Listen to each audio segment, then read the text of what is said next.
Hey everyone, and welcome back to another video. And today we have something well, I think really fun.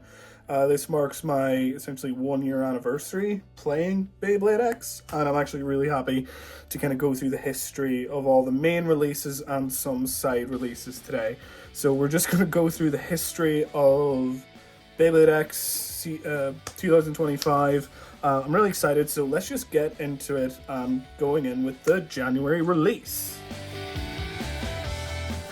All right, we have Golem Rock, which essentially is one of like the best releases of 2025. I find it was such like a unique blade, being so defensive and being able to attack at the same time. It was such a good deflector of attacks, and it could attack well itself. It's so versatile: stamina, attack, defense. So good. And when we look at the bit that was introduced with Golem Rock, Under Needle, this introduced the under bits, which gave a lot of bays the low height that they needed. Really good defense, decent stamina on this thing. Impact Drake, Clock Mirage uses it. Not a lot anymore. I don't see a lot of like under needle with Golem Rock anymore. Golem Rock has kind of, it's shown its age, being the beginning of the year release. I don't have the original Golem Rock that I had anymore because it was so rounded. I ended up just kind of giving it away. But yeah, this is the one obviously from the Emperor Mike deck set. So yeah, I have a new one, Incredible Hulk Golem. I think it's really fun. I would honestly give this bay, I'd say out of 5, like a 4 out of 5. So good. One of my actually favorite releases from this year. Won me my very first tournament, and I'm just so happy that it got a repaint like this. And now for February's release, we have Shelter Drake. I don't own Shelter Drake. I did. I had the yellow one, which is why I have its 570. But unfortunately, I gave that away too because I wasn't using it. So I'll just put its Beyblade X app screen on here. Shelter Drake was such like a weird kind of filler release, I find. It had a lot of significance in the manga and the anime, but other than that, Shelter Drake was really nothing special. It was a random booster select, so there was 3 colors and like 3 combos, but that's really it. Not a lot to say about Shelter Drake. I'd say out of 5, I'd say maybe like a 3 or a 2.5, just because it's just such like a nothing release.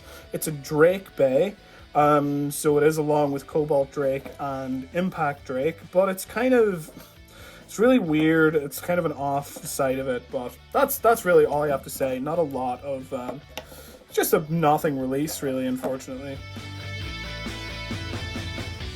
Speaking of, we now have the introduction of the CX line. This CX line was so hyped.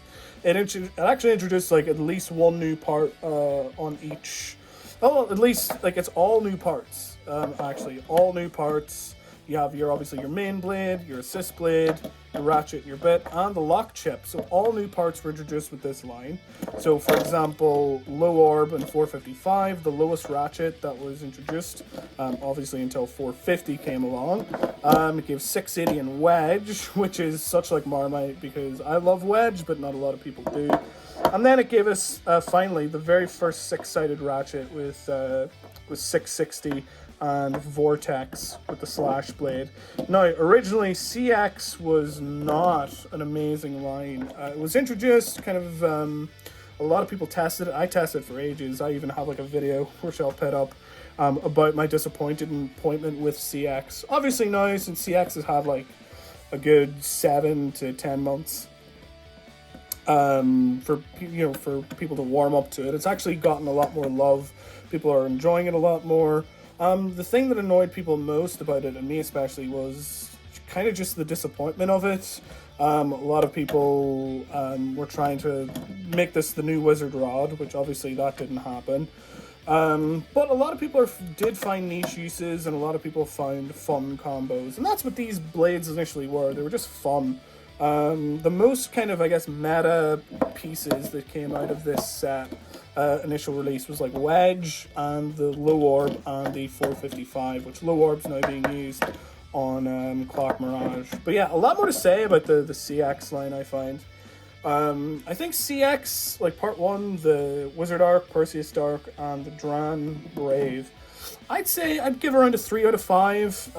It was really neat to have a brand new system, but they didn't really make a huge splash, so that's why I'm giving them the 3 out of 5. And now we have April's first release, which is Scorpio Spear. Another fantastic bay. Oh my gosh.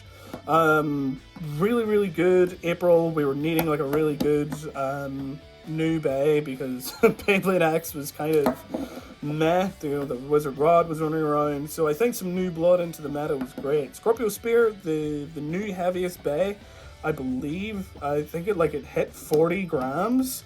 Some of them did, so it was great to see, just with its gimmick, all new parts, 070 and Zap. 070 started seeing a lot of use, like on Silverwolf. Zap is now being used on Meteor Dragoon, so a lot of like hindsight, in relation to this bay, really. Scorpio Spear can just weight bully like crazy. It was such a fun gimmick. UX obviously has like some great things where it starts off in its like defensive mode, and then once it hits the extreme line, boom, it hits and like it's attacking, just hits them for massive smash attacks. It weight bullies like crazy, and it's just like I think a really underrated bay. I'm gonna give this like a 4 out of 5. Really, really fun Beyblade.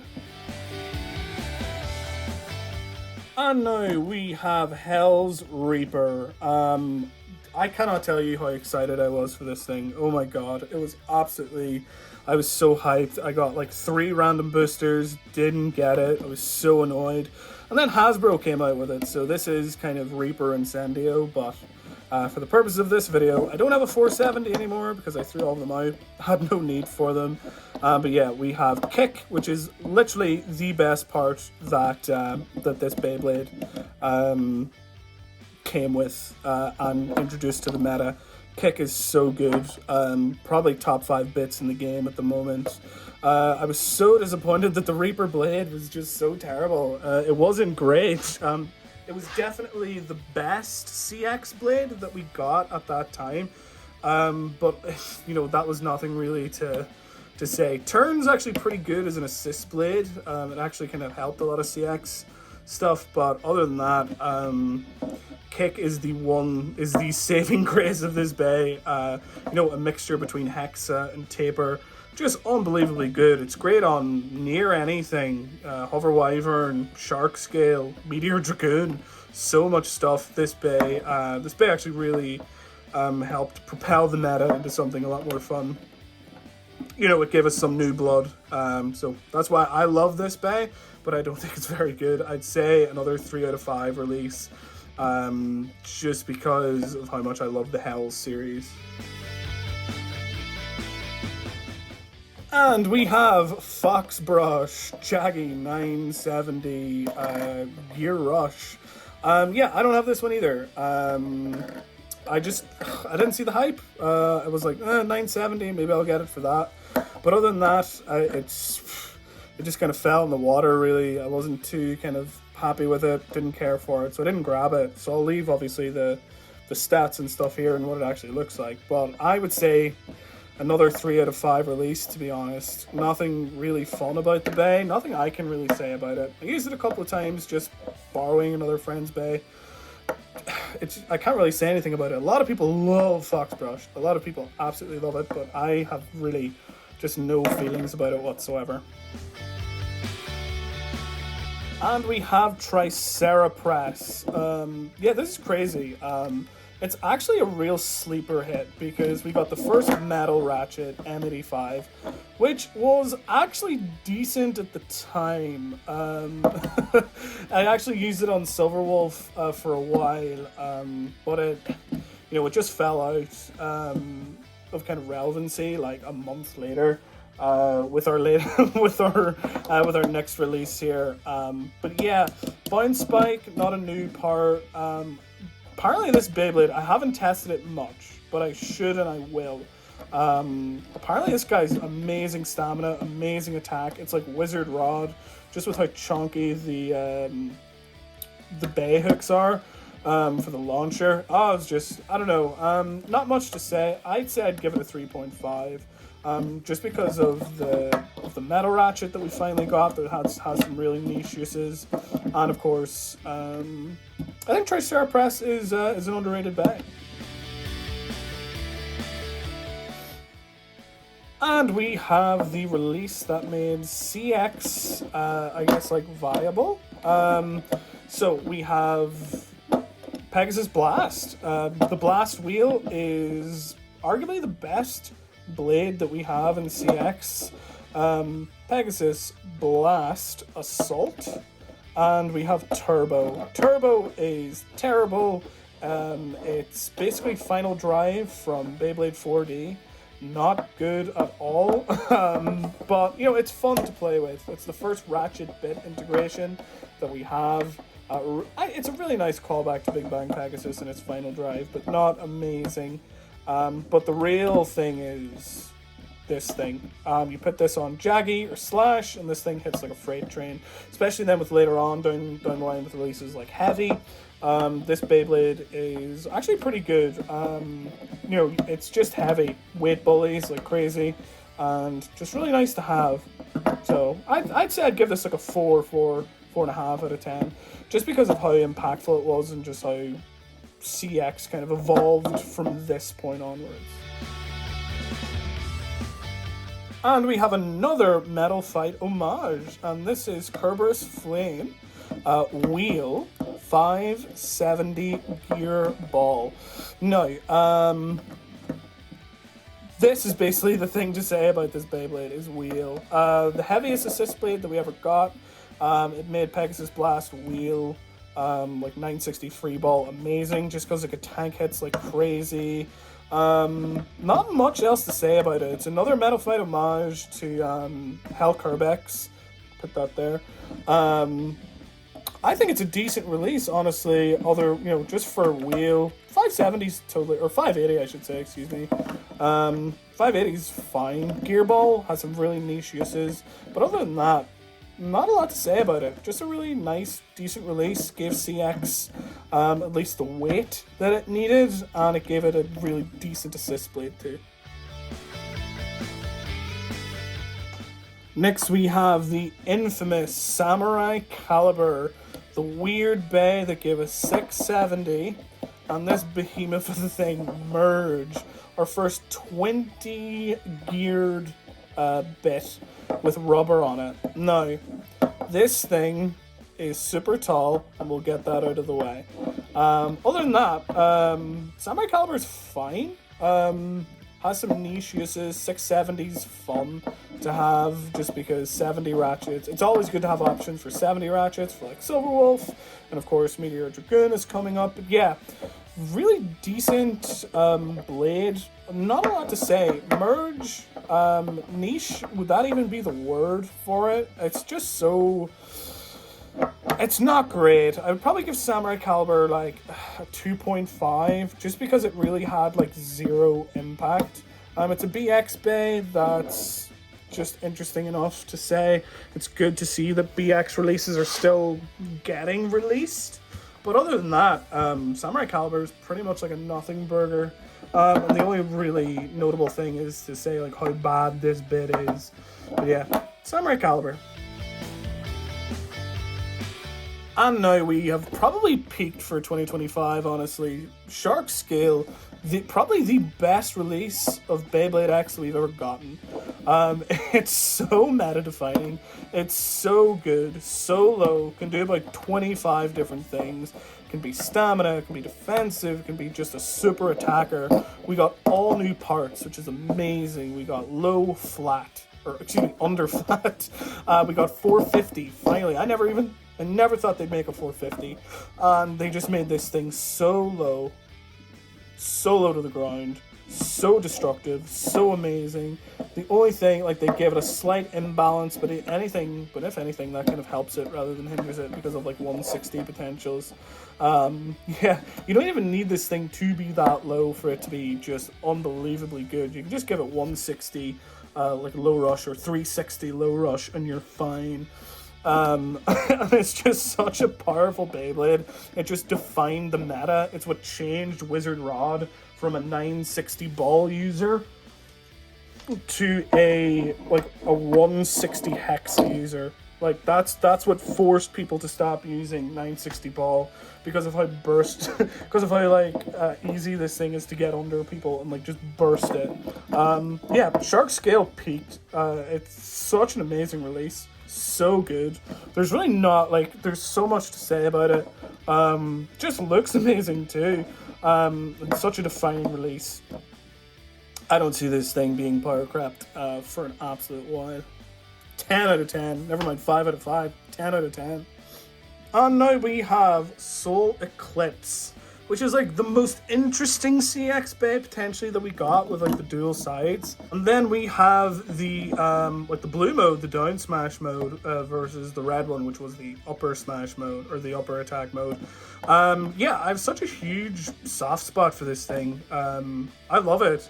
It's whenever like CX started to get really like, okay, so this is what we can actually do with this line now that we can kind of swap different sides. It introduced dual, which is basically just like turn like 5 sides, and then it introduced trans kick too, which obviously you can change the height of whenever you launch. Whenever you hit the extreme line, it just goes down like that.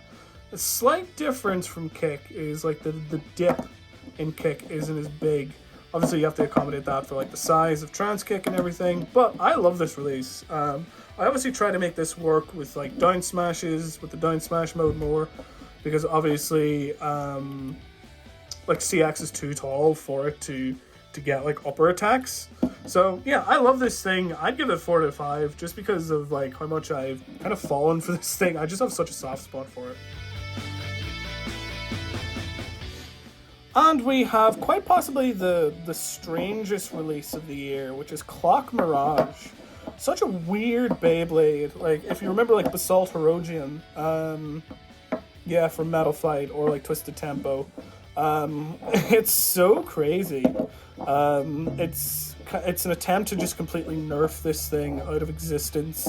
It's basically, this Beyblade is the definition of that meme where it's like, it works 60% of the time, every time. If you can get this to just not get ratchet sniped, this thing's gonna win every time. But if it does get like hit, like Shark Scale hits it at like the right moment, this thing's just gonna burst because you can only use simple style ratchets with it, which is really weird. It's another way of nerfing it. Keeping it really nice and tall was just the first way to do it, and then we obviously have to have the simple ratchet. Introduced 965, which 65 I'm happy with because we have 55, 65, and now 85. I don't know when we'll get 75, but we may. But yeah, Clock Mirage is pretty good. I would say I'd give it like a 4 out of 5 just because it can win you every game if you launch it correctly. But yeah, 0 out of 5 for the colors though. Like this is the worst one that I got. And the one that I wanted, the Basalt Herodium color, of course, is the best one. So that's Clock Mirage. Next up, we have Waffle Might Heavy Operate. Now, this thing is probably the most revolutionary blade that we got this year, simply because of the metal lock chip. It's just more accessible now. It's not only restricted to Valkyrie Vault anymore, which is great. I think the 4.4 grams, I think this lock chip is a lot better than Valkyrie Vaults, just simply because of a lot of CX has the issue of being so top heavy, where it's like you're just gonna topple over. So adding like an extra like gram of weight on top of here isn't like the best thing. And we also get heavy, which I do apologize. So we get Heavy, which is the best assist blade that we've ever gotten. It really keeps CX in the meta. Abso-freaking-lutely they do. And then we get Operate, which is actually really fun. It makes Wizard Rod kind of fantastic as well. It actually adds like a lot more fun. It's a lot less burstable than Turbo, simply because I don't know what they changed with it, but it's just a lot less bursty, and you kind of really have to hit it. It becomes a either two-sided ratchet, depending on the form, or it becomes a four-sided ratchet. So if it's an attack form, it becomes a two-sided ratchet, or excuse me, a four-sided, and if it gets a stamina form, it becomes a two-sided ratchet. So Emperor Might, great looking bay, great, just great to get the metal lock chip, just accessible for everyone. And yeah, I'd say I'd give this around a 4 out of 5. And with November's release coming to an end, we have Wolf Hunt, free 060 Disc Ball. Now, Takara Tomy loved Disc Ball with a passion. If they could put Disc Ball on every Beyblade, I think they would. They have a weird obsession with it. But Disc Ball in this combo actually makes sense, because they're focusing on like the stamina and how long it takes to spin. Because obviously it's free and it has 060. 060, burstable if you look at it, just explodes. But yeah, Disc Ball, obviously, probably bottom 5 worst ratchets or worst bits in the game, simply just because of how like burstable it is, and how easy it is just to snipe. And then we have the free Assist Blade, which free, great Beyblade, absolutely. Or great Assist Blade, I should say.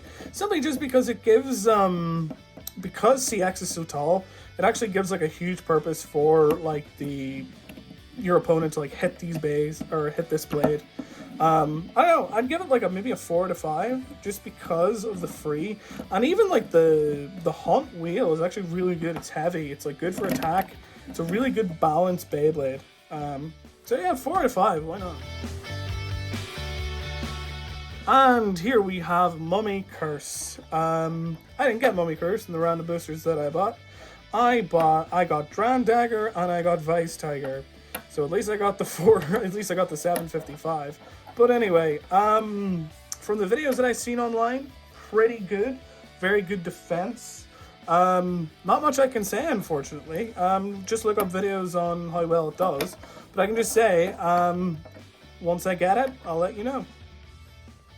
And the final bay that we're going to talk on our main releases is the much anticipated Meteor Dragoon. Now, it's just nice to get a left spin release, like a main left spin release at the end of every year, like Cobalt Dragoon was last year, which is great.